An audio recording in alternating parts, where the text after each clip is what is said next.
charitable investments into social impact through donor-advised funds.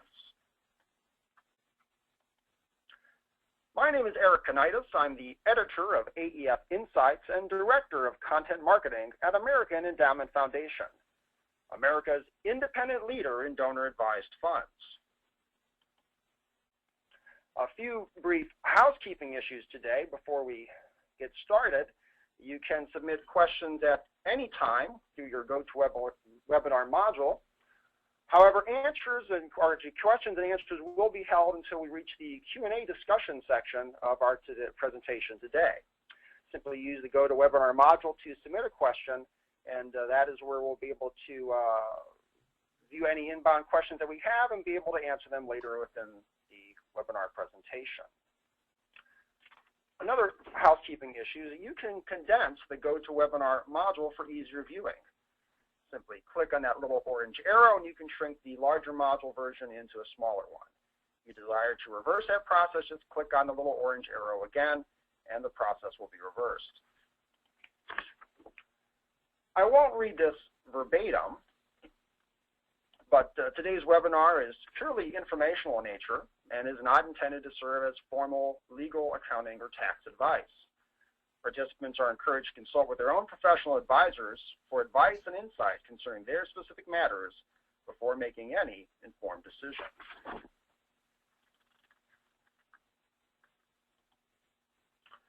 So our agenda today, first off, we're going to be defining some terms for common understanding, terms such as impact investing, charitable planning and asset management, donor-advised funds, and program-related investments, or better known as PRIs.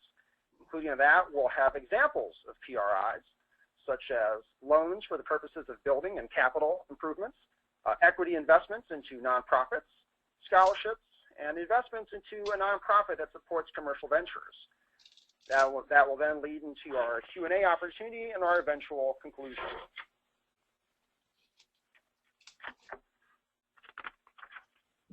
Joining us today as one of our panelists is Phil Tobin, chairman and co-founder of American Endowment Foundation. Since its founding in 1993, Phil has helped AEF to become the largest independent donor-advised fund sponsor in the country with assets of nearly $1 billion. His experience in the field of donor-advised funds is one of the longest in the industry, having implemented one of the first donor-advised fund programs, or DAFs, as they are often referred to, in 1986 as the CFO of the Cleveland Foundation. In 1993, Phil pioneered the concept of a national independent DAF program that allows a donor's trusted financial advisor to manage assets in the donor's fund at all levels on the advisor's familiar investment platform. Phil, thank you for joining us today. Thank you for having me. Welcome aboard, everybody. Also, as part of our panel today is Bruce DeBoskey, founder and president of the DeBoskey Group, philanthropic strategist for businesses, families, and foundations. Bruce's national consulting practice helps businesses, individuals, families, and foundations design and implement thoughtful philanthropic strategies to achieve meaningful impact on themselves and the world. He is a regular columnist. He writes regularly a column called On Philanthropy, which appears in the business section of the Sunday Denver Post. He is also a teaching fellow at Boston College's Center for Corporate Citizenship, where he teaches a class entitled Corporate Giving, a 21st Century Approach. He's also the president of the Colorado Philanthropic Advisors Network. He holds a BA from Indiana University and a law degree from Georgetown. Bruce, thank you for joining us today. Happy to be here. So clearly, one of the topics of issue today, as we discussed in the agenda, is the concept of impact investing, a topic that I'm sure you are probably one of the most suited people to speak to, Bruce. So please, go ahead. Thanks very much, Eric. Impact investing is one of the hottest topics in philanthropy today.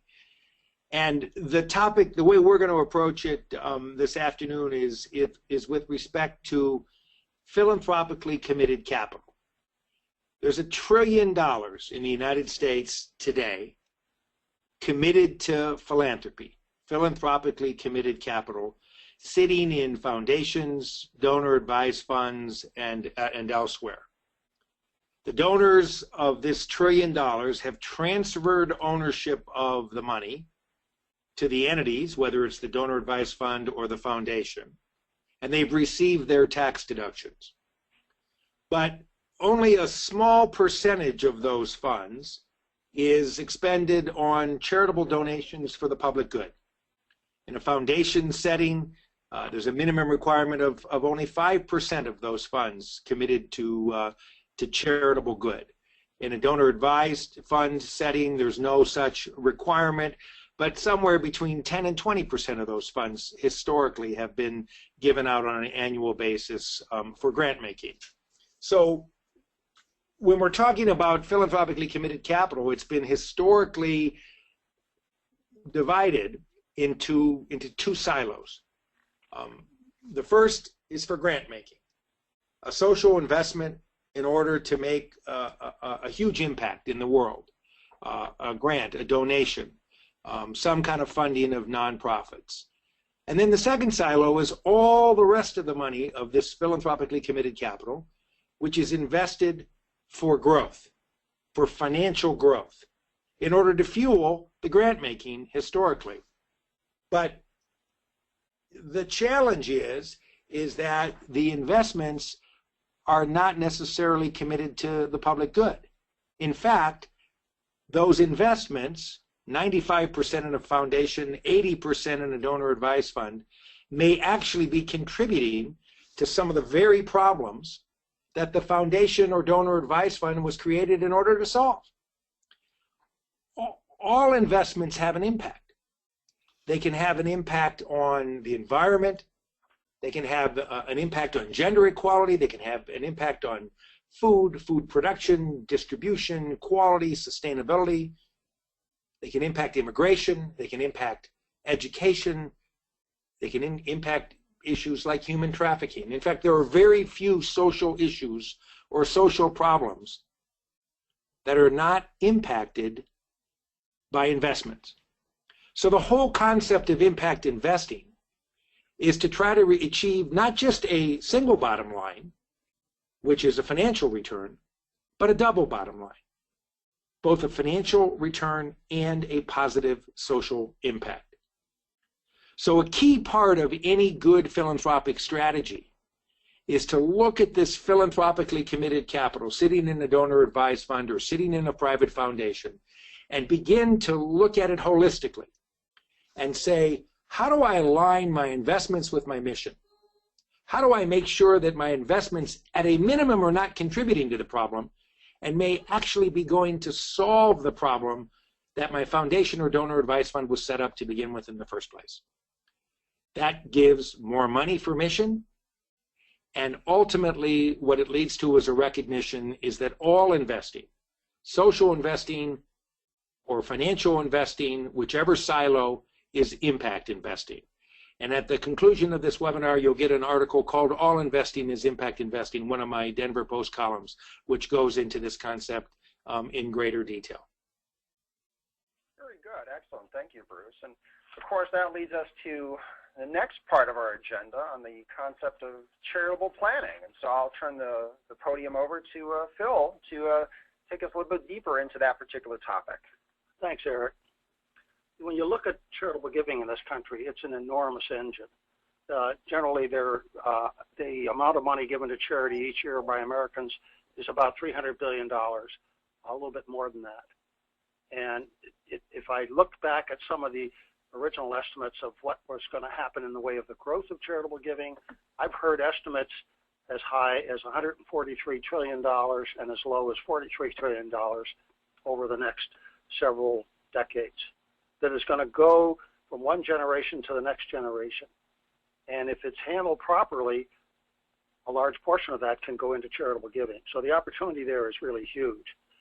It's only been recently, though, that the misconception was there that if a financial advisor worked with their clients on their charitable giving, they basically lose out because they lost any involvement in those assets. And that isn't necessarily true. Donor advised funds allow the financial advisor to stay involved with the client in the charitable activities of the client's charitable dollars, not only between now and the time they die, but over multiple generations. And so basically the financial advisor is in a position to continue his relationship way beyond the life of his client and on into the heirs. It allows the client, the financial advisor, to work with his client on developing the client's significance, their legacy that they're going to leave for future generations. It allows them to build a relationship with their client's heirs. It allows them to capture more of their client's assets than they're presently managed. They're presently managing maybe their marketable and securities. But a vast majority of the assets in this country are in the form of closely held shares and real estate. It helps to build a relationship to the next generation, and it helps the financial advisor to distinguish his practice. So going on to the next slide. What is a donor advised fund and how does it work? Well, it's the most popular form of charitable giving in America today. Look upon it as a charitable investment account. It's almost like a charitable Roth account or a charitable individual retirement account, except that the money is only going to go out the door to charities. Basically, the donor contributes the money to a public charity that sponsors a donor advised fund. Since it's a public charity, the donor gets the best tax benefits available. Then the donor stays on and advises in all matters of the fund. And that advice is different than just directing. If it was directing, if it was a donor-directed fund, it would be treated as a private foundation. But by reason of advisor being the advisor rather than the director, the donor picks up substantial tax benefits. And he stays on in advising how the funds will be invested, who will receive grants and when, and who will take over as successor at the time of their death. So you really look upon a donor advised fund as being sort of a charitable reservoir that the donor can put money into, get a tax deduction, and use those dollars to support his interest in the various charities that he has between now and the time he dies and over multiple generations, using it as sort of a charitable reservoir. And then, so kind of leading to that point then, I know that you had touched upon earlier in the conversation, Bruce, on the concept of impact investing. And so a donor advised fund is one of those things that could be used in impact investing, and really to the meat of our discussion today, the concept of program-related investments. So I'll kind of turn the floor over to you, Bruce. Great. So impact investing generally applies to all forms of investments, right? It doesn't just apply to philanthropically committed capital. But what we're talking about today is money that's already committed to philanthropy and to foundations and donor advised funds. So one of the tools in the impact investing toolkit is a device created by the Internal Revenue Service called program-related investments. Program-related investments are a method of making capital available to both nonprofits and for-profits that are addressing social or environmental concerns. They were created in the Tax Reform Act of 1969, and for many years they didn't see a lot of use. The Ford Foundation used them quite a bit at first, but it wasn't until recently that that they came into more popular use. The IRS regulations that were enacted now a number of years ago permitted foundations to make investments in nonprofits and for-profits. And from a foundation perspective, it would apply to the 5% minimum distribution requirement. More recently, donor advised funds like the American Endowment Foundation and some community foundations are taking the Internal Revenue Service regulations that initially were written for foundations and applying them to allow program-related investments in a donor advised fund context. In order to be or qualify as a PRI, a program-related investment, you have to meet three criteria. One is the primary purpose must be to advance the foundation or the charitable or the donor advised fund's charitable objectives. So you can invest in a for-profit or a non-for-profit. You can get a return on that investment, and we'll talk about some examples that illustrate that in just a few minutes. But the primary purpose isn't the return. The second requirement is right directly related to that. Neither the production of income nor the appreciation of property can be a significant purpose of the investment. And then the final requirement is that the funds cannot be used directly or indirectly to lobby for political purposes, which is a requirement that applies to all charitably committed capital. So a PRI is this unique device created originally for foundations, but now applied increasingly to donor advised funds, and AEF is one of the leaders in this field, that allows unique kind of investments that advance a social mission and return money back to the donor advised fund or foundation to enable that charitable vehicle to recycle that money and to send it out again as either another loan or a grant or investment to have more impact and hopefully achieve more change in the world. Well, excellent. So now we'll move on to some of the specific examples that we've been familiar with here at AEF, as well as some specific examples that you've been familiar with, Bruce. The first one here is the concept of the building loan. So, Phil, I'll turn it over to you to bring that one up to speed for the benefit of our audience. Sure, Eric. The next few slides all relate to sort of a common theme, in that the program-related investment can actually take the form of a loan. So instead of the donor making a grant to the charity, he in essence is making a loan for charitable purposes. You know, there's examples where, for instance, the charity had a mortgage that was had a variable rate that was too high at the time. And so basically, instead of the donor making a grant to the charity, he made a loan to the charity, and the loan carried with the term sheets, and in the fact that the charity paid the loan back at a rate of interest substantially below the market and substantially below what they were currently being charged. So it allowed them to really refinance at a much lower rate of interest. And the rate of interest is not a primary purpose, but it served a social purpose. And as a result, it worked out well as a program-related investments. There are other instances where, for instance, and I can think of one where the church was building a new building, and they hadn't sold the old building. They hadn't sold the old church. The donor made a loan to the church to cover the cost of the old church while the new church was under construction, with an understanding that at the time the new church was built and the old church was sold, that there'd be enough money to pay off the loan. So in this particular case, sort of interesting, the donor set the terms to be what's called a balloon note. So in essence, there were no payment of principal, no payment of interest during the term of the loan, but when the old church was sold, the proceeds were there to pay off the principal and interest all at one time. And in essence, the donor chose to forgive any interest payment during that period of time. So basically, the church got a bridge loan until the new church was built to cover the cost of the old church.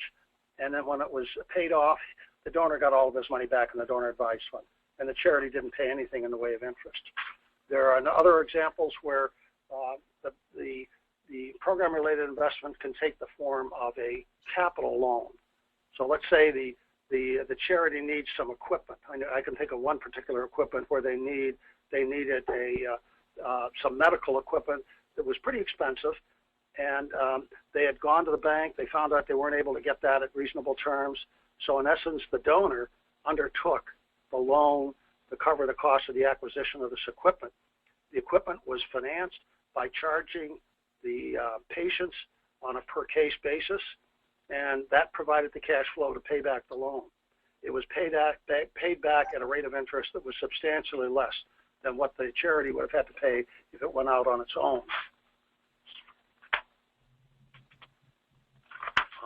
Are we ready to go on to the equity investments in a nonprofit? Yes, absolutely. So we'll be moving on here. Bruce, I know you've actually written about this particular topic concerning the UNICEF Bridge Fund. And so if you can take that example, that would be ideal. Right, and before I move on to that, I want to just comment on this loan concept that Phil's been explaining. Think of a donor who wants to make a grant to a nonprofit, but that nonprofit has an existing mortgage or a loan that it's paying commercial interest rates on, say 6% or 8% or whatever those rates are. By making a low interest loan to that nonprofit, you're saving that nonprofit the the spread between a low interest rate, say 1 or 2%, and the market rate, say 6 or 8%, you're saving that nonprofit that interest, which is almost like making a grant to them because it enables more of the nonprofit's capital then to go into their mission. And then the beauty of it is it gets repaid, so then the donor can recycle those funds and either in grants or other loans to other nonprofits. So everybody's a winner in the loan context that Phil explained. The next example is a really unique example that was created by UNICEF, United Nations Children Emergency Fund, and they created a bridge fund. And you can go on their website and learn more about it. But this is a place for donors to make either investments or loans and receive a return on that investment or interest on the loan and ultimate repayment. But it's a financial tool that was created by UNICEF to speed life-saving assistance to children in need around the world. Because it provides UNICEF with flexible capital, which enables it to react immediately to needs. It enables us to purchase drugs and food and other supplies in larger volumes, which cost less. It enables them to be on the right end of the production cycle, and it enables them it ensures a continuous supply of life-saving goods and services and products from reliable manufacturers. And so what it really is a bridge loan.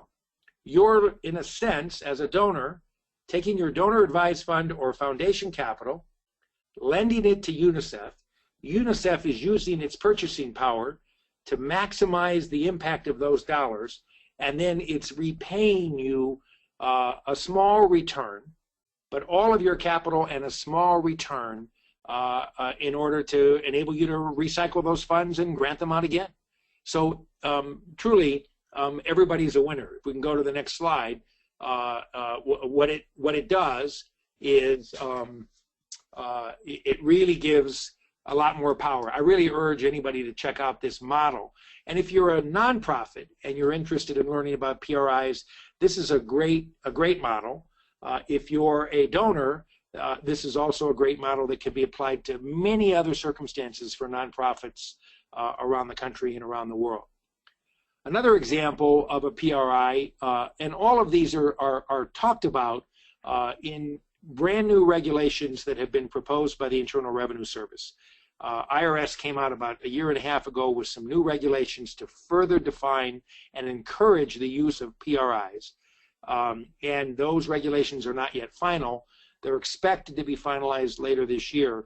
But these examples are examples which are talked about in the new regulations. And when you get the mailing, the email after this webinar, there'll be a link to these new proposed IRS regulations. But another example of scholarship funds. Students receive scholarships, and let's say they receive a $10,000 scholarship, but we all know that there are no colleges where $10,000 is enough to pay for the cost of going to college anymore.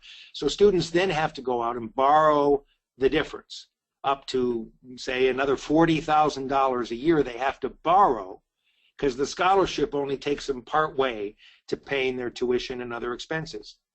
So the concept of a PRI use in the scholarship context would be to provide low-interest loans to students who meet certain criteria established and administered by the university or college. Obviously, a donor-advised fund can't make a scholarship loan or even a scholarship grant to an individual, but it can work with a university or college or vocational school, and they can administer a scholarship fund. But think about the idea of making low-interest loans available to students who demonstrate certain criteria established by the donor and the college, and certain performance metrics throughout the life of the student's tenure. And then instead of having to pay back high-interest market rate loans, which today even federally guaranteed loans are in the 6 and 7%, maybe they're only paying back loans at 1 or 2%. So therefore, they're saving tens, if not hundreds of thousands of dollars of student debt. They graduate from college with much lower interest rates, and the donor has helped that student significantly get their education.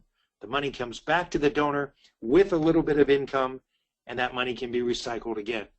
The scholarship fund concept is a really new one in PRIs, but it's being increasingly used, especially for low-income students, and there may even be an opportunity for loan forgiveness down the road, depending on the donor's wishes.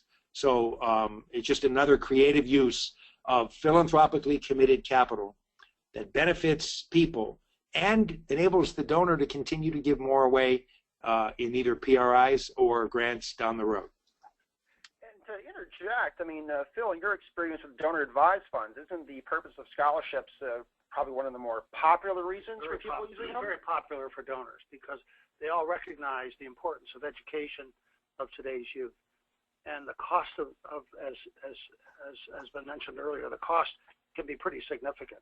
And so basically you're allowing the donor to use his philanthropic capital to help finance that education of those kids. And it gives them the opportunity to achieve their educational objectives without incurring just burdensome debt. So it's a very popular thing for people to do. That's good to know. Good to know. Moving on to our next particular example, I'll turn the floor back to Phil, and something that you've got some familiarity with, the concept of oh, I'm sorry, Bruce. I jumped ahead of you. I'm sorry. I'll stay with Bruce and keep the equity investment to a for-profit company as an example. So, Bruce, my apologies. I'll turn the floor back to you.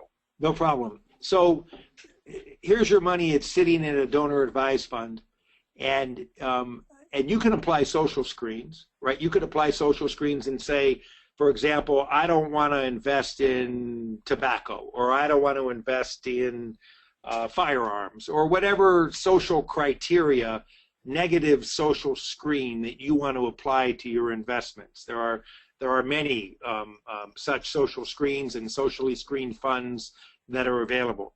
That's a negative criteria. I don't want to do this. But a positive criteria is actually making an investment in a for-profit company that is achieving social goals. So let's say that you have an environmental agenda or an environmental mission with your donor-advised fund. And obviously this is true with a foundation as well, because again, these rules started, the PRI concept started with foundations and have been extended to donor-advised funds. But if you have an environmental mission, for sure you won't want to invest in certain types of polluting activities, but you also want to positively invest in mission-driven investing, what's actually called mission-related investing, MRIs, as opposed to PRIs. And MRIs are saying, I want to invest in clean tech. I want to invest in solar energy. I want to invest in alternative energy. I want to make investments in companies that are finding solutions to our social problems. And so another example of a PRI is making investments in companies where you, of course, can get a return on that investment. But again, the investment is driven by a desire to achieve a social change. Another example is drug companies that have trouble committing the capital for the research and development for rare diseases, what are called orphan diseases for which orphan drugs are created. And assume a situation where these diseases are striking disadvantaged populations or developing countries at high degrees. You can invest in that drug company and help them develop a drug that solves a social problem by curing a disease or treating a disease in a developing nation.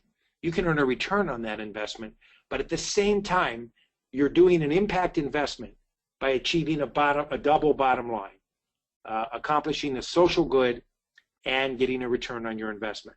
That's what PRIs do. They help you achieve a double bottom line. Good to know. And moving on to our next example, one that, Phil, this is actually a somewhat current example. This is something that you're engaged in presently, and the example of an investment into a nonprofit that supports commercial ventures. In this particular case, the concept of a nonprofit essentially almost being a bank. So, Phil, if you could speak to that. Sure. This donor came to us a few years ago and was concerned about the rate of interest was being charged in his community, which has a large minority base and a lot of emerging minority enterprises being built in that area. The current rate of interest at that point of time on a loan, commercial loan, if they could even get it, was 29%. Absolutely prohibitive. So basically what he asked us to do is could we make a loan to a charity, public charity, which we can do, and have that charity become a bank, in essence a bank. Now it's not approved by the IRS and everything, or the Securities and Exchange Commission Act as a bank, but in essence their role is to produce loans and offer these loans to minority-based industries in the community. And the rate of interest was at 5%. Now that sounds high, but it's certainly less than 29%. And here's why. The money is received from the donor, goes into the charity. The charity turns on and reloans that out at 5%. This allows these minority-based industries to get started, get up and running, and they pay it back. They pay the 5% rate back to the charity that's acting as sort of a loan production office.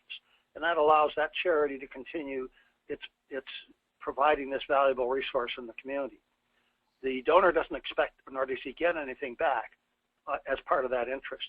So it's all being used for charitable purposes. So when the donor makes a loan to this charity, he's doing it strictly for the charitable purpose, and he will get his money back, but he doesn't expect to get any return on that investment. And that's okay with him. In fact, when you look at program-related investments, people will say, what can I do? And I'm more inclined to say, well, what would you like to do? And we get down to the discussion about what are we going to charge for this loan, this program-related loan in the way of an interest rate. I will tell them you have three choices: at the market, less than the market, or none at all. And it's amazing when you start talking to the clients how creative they can be, because they may take a lower rate of interest. They may take a large rate going in, a market rate going in, and then turn around and re-grant that money back to the charity in the form of a grant. They may even, if things worked out real well, will not only forgive the interest or a portion of the interest, they may even forgive a portion of the loan. So it really is sort of opens a discussion to the client. What would you like to do? And then listen to what they'd like to do. And then when you tell them what's possible, it just brings out all kinds of creative things. Program-related investments are not necessarily a cookbook that you just go and look it up in Chapter 14. And many of these things are basically, they're created from whole cloth by having a direct conversation with the client or his spouse as to what you would really like to do. That's where it gets really exciting. Excellent. Well, under kind of that the viewpoint of starting the discussion, we do have some questions from our different audience members. The first question that I see here is one that's specifically posed to AEF.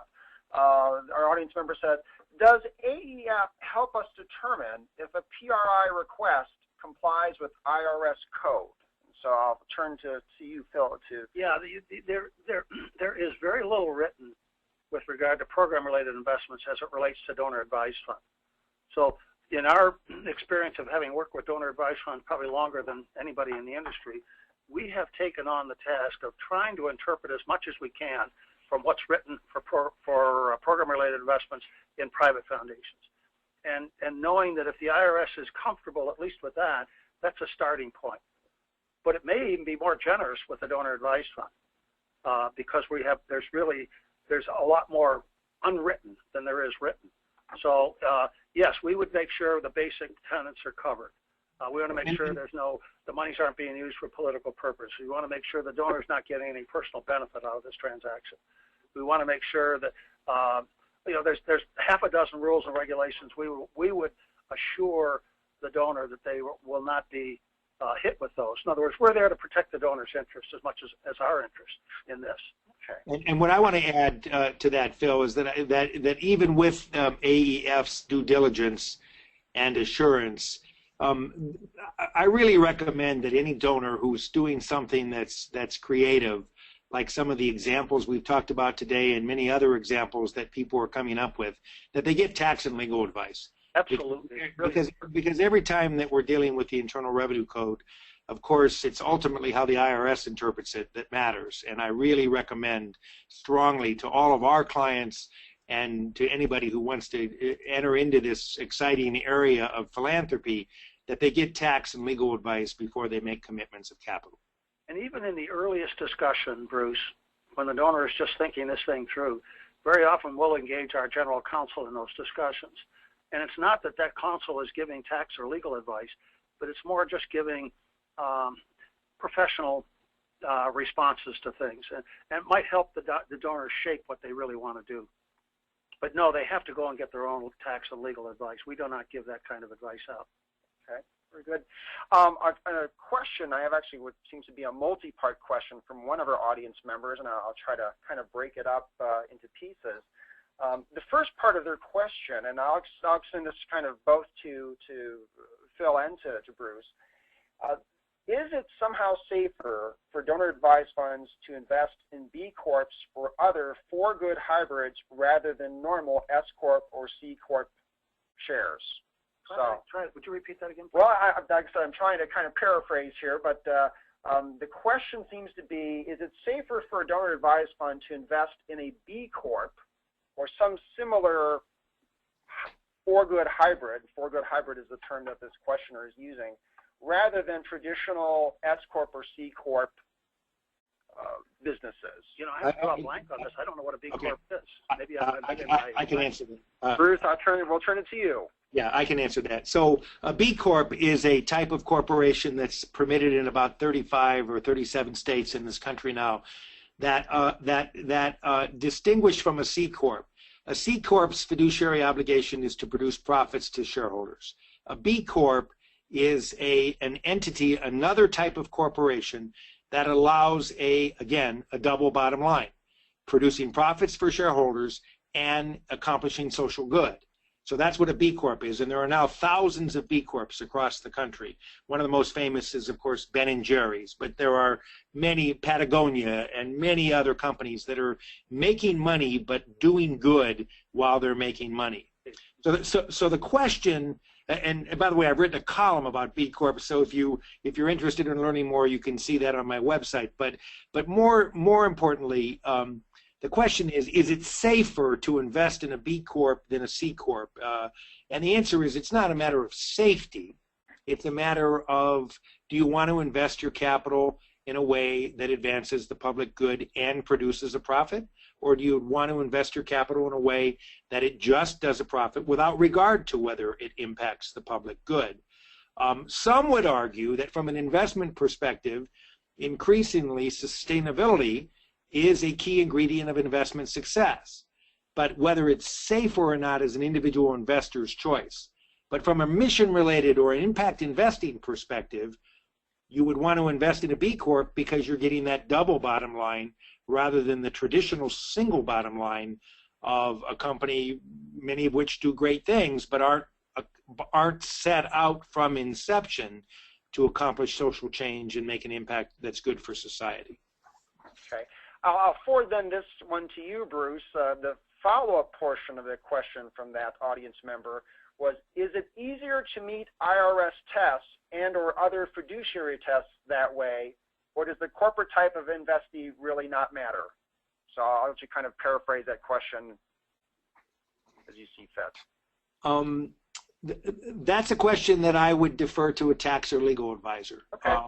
I mean, I think that really requires, if you're talking about satisfying the IRS, you know, we've spelled out the requirements. The investment has to be mission related, not primarily driven by profit. So when you have a mission related company, a B Corp, it's already there. It starts to build a case, but I wouldn't, if a client asked me that question, I would say, let's bring your tax and legal advisor in and let's get a formal opinion that you can rely on, that then you can use in justifying that to the Internal Revenue Service. Okay. Another question that we have, and then this one I'll extend to both of you gentlemen. The audience member asked, is a private foundation and donor advised fund essentially the same thing? So response from who would like to respond first? Bruce, would you like to try that, and I can join in? Sure. The donors have choices to make when they choose to set aside philanthropically committed capital. Each entity, a foundation or a donor advised fund, has distinct advantages and distinct disadvantages. And so there's no one size fits all. For some people, a donor advised fund is the perfect choice. For other people, a foundation is the better choice. Donor advised funds are more rapidly growing than our private foundations, although there are many, many thousands of private foundations in this country that are thriving and growing themselves. The advantages and disadvantages are really outside the purview of this call, other than to say that a foundation it has more complication to it, it has more legal requirements to it, has more filing requirements to it, it has a little higher level of scrutiny, but it also has greater presence. It has greater impact. It's easier to have a legacy vehicle that goes on for generations in many circumstances. There are different tax consequences of a foundation versus a donor advised fund. A donor advised fund is simpler to set up, simpler to administer, has different and frankly in most cases more favorable tax consequences than to a foundation. But there are really pros and cons, and there's no one size fits all. I will tell you, I hate to sound like a broken record, but I actually have written an article about comparing the advantages and pros and cons of a donor advised fund versus a foundation. It's on my website. You can find it there. I will just say that donor advised funds are the most rapidly growing part of the industry versus foundations today, although there are many foundations that are being established and that are thriving. And I might add to that that depending upon the client's circumstances, it may make sense to set up both. Where there's a private foundation, it has certain advantages. It can do certain things that a donor advised fund can't. There are certain things that a donor advised fund can do that a private foundation can't. There's a certain element of privacy that you can do in a donor advised fund that you don't have in a private foundation. There's no minimum distribution requirements or no excise taxes paid from a donor advised fund that are required of a private foundation. But the tax benefits might be different. But in a certain set of circumstances, it might make sense for the advisor to recommend that the client have both, because then he can do whatever he wants using whatever vehicle he wants and whatever makes the best sense. In our particular model, we can even have the same name as a private foundation, so virtually the effect on the charity is nothing. They just see a grant coming from the Smith Family Foundation. It just happens in one case to come from a donor advised fund, and in another case it comes from the donor's private foundation. And the donor is using it to meet his best objectives, using either one, which matches the best solution for the donor. And to that point, I'm sorry, Bruce, to that point, we actually have some literature on the AAF website that actually speaks to the ability to compare and contrast and how a foundation and a donor advised fund can complement each other. Bruce, back to you. Just one other comment. One of the beautiful aspects of a donor advised fund is that it enables the donor, if they choose to donate completely anonymously. Whereas a private foundation, there's requirement of filing forms with the Internal Revenue Service, which are public forms, and everything a private foundation does is public. So the beauty, one of the beautiful attributes of a donor advised fund is that you can give under any name or no name, and you can be completely anonymous, which for some donors is an objective that they have. Not all donors, but some donors really like the anonymity that a donor advised fund can have, because the source of the grant to a nonprofit is the donor advised fund. So if you have a donor advised fund with the American Endowment Foundation, that's where it comes from, unless you choose to identify yourself as the donor advisor to the donor advised fund. So you can give anonymously, or you can give with an identity of your choice. We have one private foundation we're working with right now that wants to be totally private. So they've set up a donor advised fund right alongside their very large private foundation. and it's going to operate this way. All distributions, including the 5% distribution from the private foundation, are going to be made from the private foundation to the donor advised fund. So in essence, all the cash flow going out to charity is going to be funneled through the donor advised fund. This assures almost 100% anonymity, and that's what they want it to do. Very good. Another follow-up question we have from the audience is, can a financial advisor make grants from their client's donor advised fund? I'll probably turn that question initially here to Phil. Can they repeat that again? Can a financial advisor make grants from their client's donor advised fund? Yes, if the donor allows that. So in essence, very often the financial advisor has such a good relationship with the donor that basically the donor is asking him, will you process all my grant requests? And so just for administrative purposes, he's delegating that role to the financial advisor. And it's a marvelous role because, again, the financial advisor is maintaining his relationship with his client.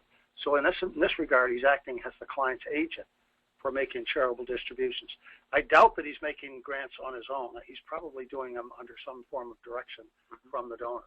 Okay. But it's a great way for the financial advisor to build and enhance his relationship with his own client. In your experience at AEF, Bill, do you think is that a very common occurrence that an advisor is making grants on behalf of their client, or is it, are donors usually excited to make, grants under their own direction? The grant-making process in a donor advised fund is like making bill payments under a bank bill paying system. It's all online and it's all username protected, and a lot of the information is just filled in automatically. But there are some donors that don't want to even bother with that. They just want to tell their financial advisor, I want to make 6 grants, and here's what I want to make, and here are the charities. Basically, will you handle the processing of that? So again, it's more the tolerance of the donor in wanting to stay engaged directly or wanting to stay a little bit more in the background. Okay. And then we're reaching close to our end time here, but one remaining question that came in that I'd like to have answered is, it says, you mentioned tax advantages, tax benefits to donor advised fund. Please specify. So you can provide some more depth to that. What types of tax advantages could exist when someone makes a donation into a donor advised fund? Okay, so this relates only to donor advised funds, different rules for private foundations, but let me talk about donor advised funds. There are 5 benefits. Very often people think there are 4, but there are actually 5. First one is that it's gift made to a public charity. So by making a gift to a public charity, which happens to be a donor advised fund, the donor gets the best tax advantages possible. And those are these. There are 4 or 5 of them.